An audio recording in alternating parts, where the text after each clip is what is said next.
Oh no, do that. No pause function. Watch me awkwardly install this aromatherapy shower head from H2O1 Shift. It's my first aromatherapy shower head and it came with no instructions, but if you scan the QR code, there's videos that show you and it's very, very easy. Simple enough. In here is the filter. Up top here is where you put the capsule. Tea tree and lavender. It's cute. And then we'll pop it back in here. Cool, cool, cool. Let's do it.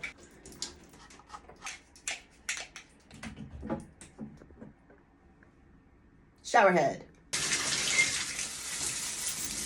And then there's the capsule holder, which is for your other flavors in here. It's off now. It's gonna be fine. Like this. I'm gonna shower because I obviously need it. I'll report back.